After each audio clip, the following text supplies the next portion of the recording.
Hey guys, how's it going? Ghostly Rich here today, and today we're going to be switching out those old fenders.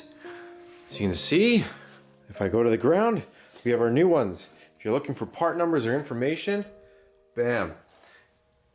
This is everything you need to know about these fenders if you want to try and find the exact same ones. They're just some metal ones. They come with the LEDs still, so you still get to keep your marker light. And we're going to start with the rear. So, first thing we're going to want to do is get out one of these tools, and I'll show you why in a sec. This is all you really need to remove the rear. Now I've already removed my inner fender, but what I'm gonna do is I'll post the video here. The reason why is when I got bigger tires, I automatically removed it. So I'm gonna paste that clip from when I removed those inner fenders here. Popping out the inside liner here because, as many have told me, the first time you get any sort of travel when you're off-roading, you end up ripping them off if you got 35s on.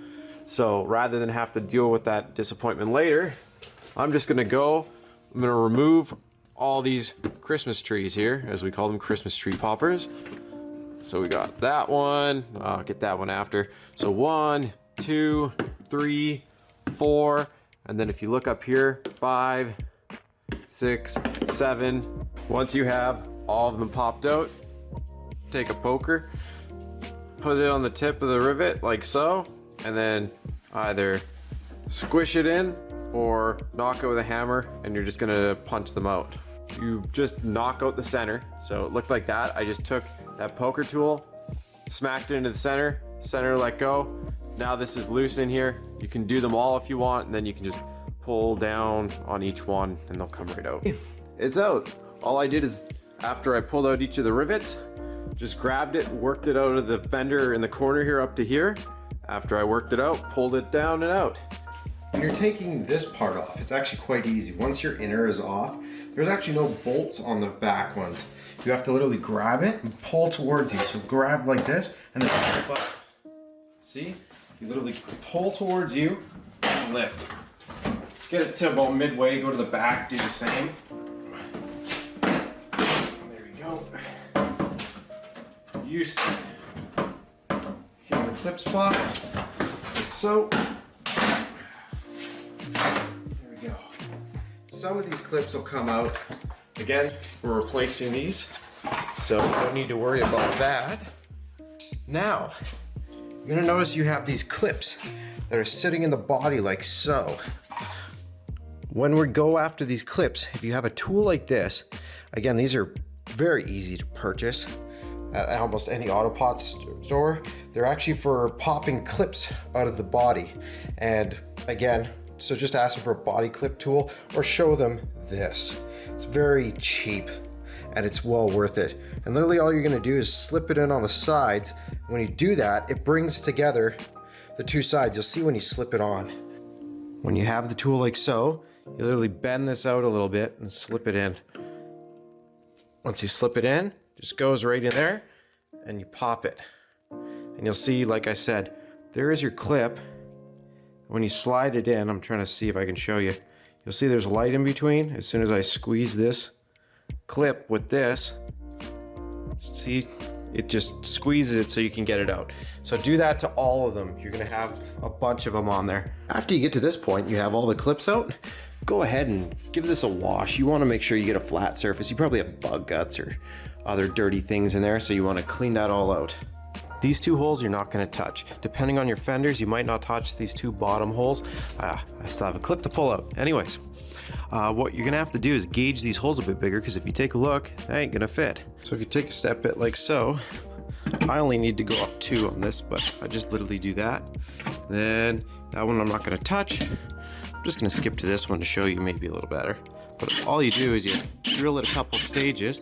You wanna keep going until you can slip that rivet in nice and smoothly. Don't go too big, so make sure you're checking it. And then if it's tiny bit big, that's fine, but if it's snug, it's best. Now there's a good chance you don't have a rivet nut gun. So if you don't, you just need an M8 screw or bolt, whatever you can get your hand on. And then see this nut here? You don't want it to be an M8. You want it to slip nice and freely like so. Once you see that this slips nice and freely, you notice I have a tube washer here and washer here. That's so it can just spin up nice and tight. And then after we do that, just threaded it in, like so. Then, you're gonna be pushing this in with your driver, but you're gonna wanna put this, like so. And we can see the rivet is flat. Take your driver,